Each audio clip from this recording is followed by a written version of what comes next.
Hello, it's me, Lorinda Peterson again, and I want to take you through my yard because it's been a while. It's been a while since the last time you seen a video from me.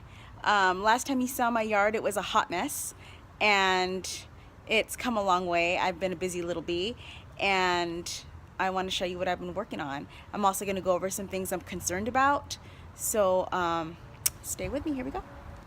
Okay, it's about Sunday afternoon on April 2nd. And this is my backyard.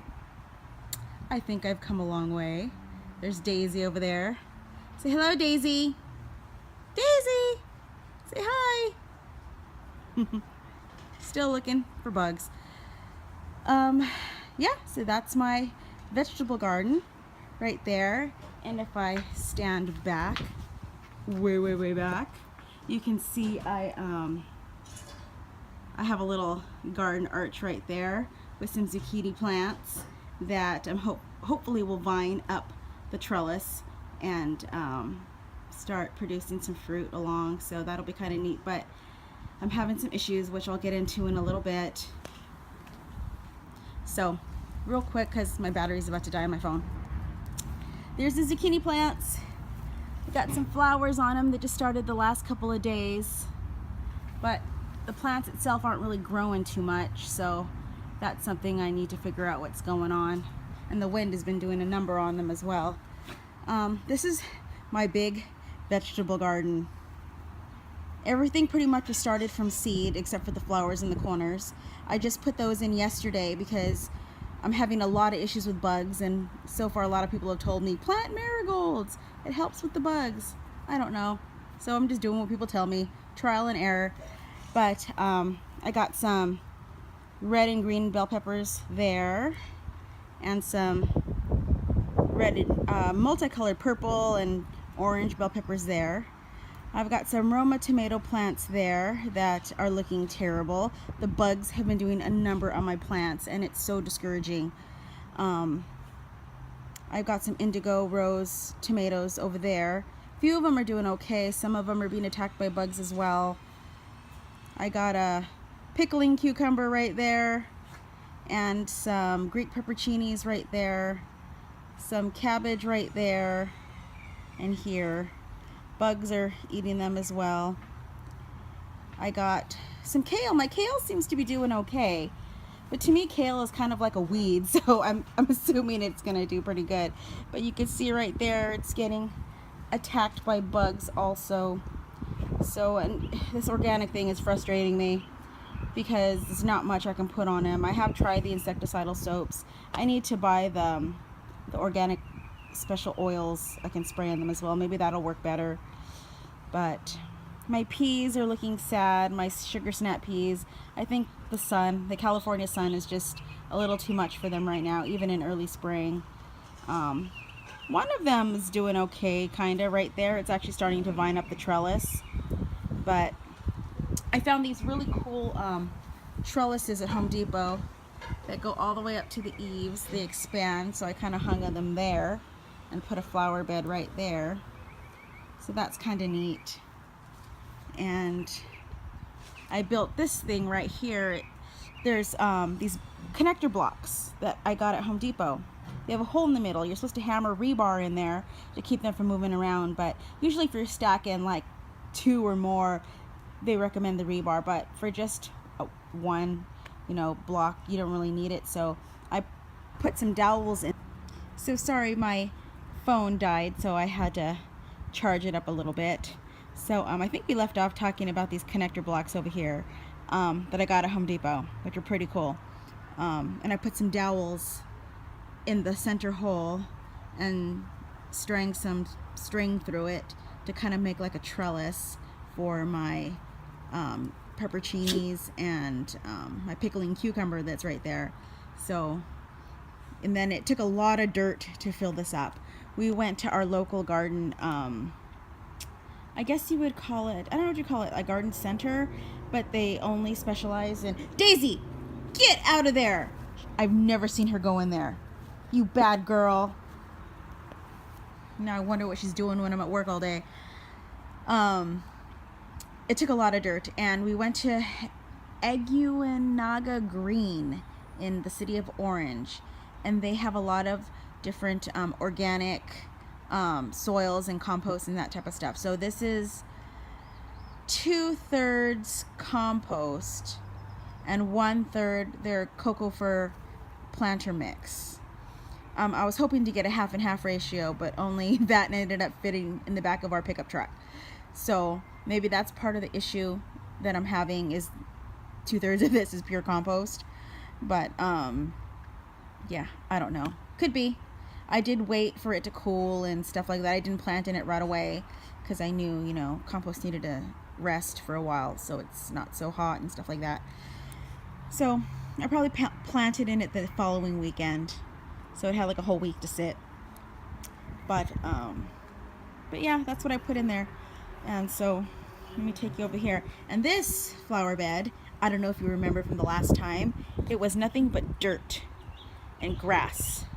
I literally had to get on my hands and knees and pull every single piece of grass out by hand. My hands were killing me, and I have carpal tunnel as it is. So, but I'm really happy with the way it came out. I used a lot of the rocks that I've collected over the years for my trips to Reno, because I have family in Reno, and off the 395 there's like a little river that you pass through, that we always stop and collect rocks, and we've been doing that for like almost 20 years. So it's not a lot for 20 years, but I used what I could so I wouldn't have to spend money. And the little tiny rocks here my mother-in-law gave me that she dug out of her flower bed. She didn't want rocks in her flower bed anymore, so she gave them to me, and I used them. And some wood that we got from Yosemite, some driftwood, which I don't think you're supposed to take, but somehow it just fell in the back of our pickup truck. And this big rock right here we got from Red Rock Canyon. That was a heavy rock. It took a lot for Eric and I to get that in the back of our truck, but we got that last summer. And I planted some flowers in there, and there's a peony bush buried in there somewhere. I don't know if it'll ever come up, but let's see, I have some watermelon right there and some sunflowers right here that are just getting eaten by the bugs, as you can see. And this is very much clay soil, so I had to amend it a lot with compost and some organic material, but still, I don't know, it's still very clayey. Like when I water it, all the water just pools at the top, and like I'll dig in it and it's completely dry underneath. Like the water can't even penetrate through because it's such bad clay soil. So who knows if what I planted in here will do good or not. I don't know.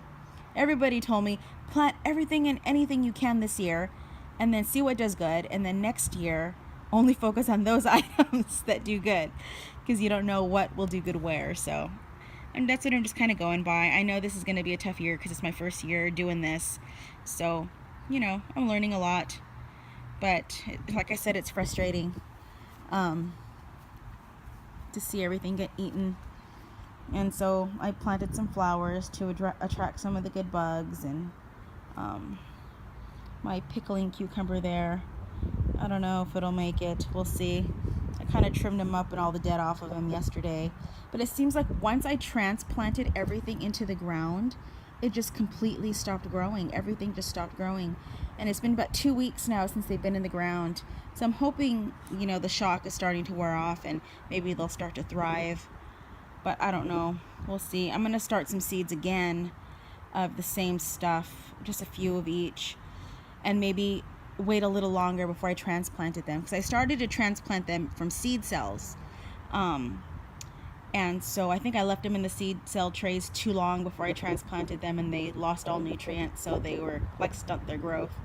So that's what I'm thinking. So I'm thinking to start them in bigger containers and wait till they get a pretty good size before I actually bring them out here, so they're a little more established. That's what I'm gonna try. So, and it's still early. I mean, it's April 2nd, so you know, we'll see. We have a long summer ahead of us. It's gonna be a hot summer, so we'll see. So I just wanted to take you through my yard and show you it's come a long way since my last video. And this was a tomato plant right here that has been completely eaten away. Such a bummer. And these were all planted from organic seeds from San Diego Seed Company. And I forgot what other seed company I got some of them from. but I'll post it if I'll go check out the labels. And we've had a lot of gnats. Like I said in a couple videos ago, we've had a lot of rain this winter, so the gnats and the mosquitoes and the bugs have just been out of control. So I found these sticky trap things that have been hanging, and look at all the bugs on there. And I also bought some beneficial nematodes I'm going to water into the ground because of the gnats as well. They're the good bugs that'll help eat the bad bugs in the soil. So somebody told me about that online as well. So I'm going to try that. I bought some of that from Amazon. You can get anything on Amazon. It's amazing. Daisy, you better stay out of my flower bed. It's just a blank canvas for her to dig and run. But she's enjoying it as well as I am. So that's what's been going on. There's my messy yard back there. My compost bin. Oh, let me show you the compost bin. I have a lot of dead stuff there. I need to start another compost bin, and my grandma gave me a bunch of her yard collection of leaves and stuff in that bag right there. I'm gonna start another bin, but let me show you what's going on in here. I have the string here because I have another one of those sticky traps hanging inside to keep the gnats away. But I don't know if you can see, it's doing really well. It's almost full to the top, and there's some coffee filters in there and some paper towels. It had a bunch of potato peelings from, I made mashed potatoes yesterday and there was a ton of peelings. So, but I think it's coming along good. I just turned it today, and we'll see. It's pretty much all like this. Like you can't even make out any vegetables anymore really inside of it, so that's pretty cool. But I started this thing in January, and here we are in April, and I guess I need to think of when's like the cutoff date to stop putting in the fresh, you know, food scraps and stuff, so it can mature and not keep adding more. So I think it's done. I don't think I'm going to add anything else into there now and start another one. So anyways, that's where we are. This is my yard. I really like it. I'm really happy with it. A lot of work, lots and lots of work, but at least this year I did something with my yard. So here we are. Hopefully things will start to come along. I'll post some videos when I start seeing things happening. I need to go find out what my dog's barking at. Talk to you later. Bye.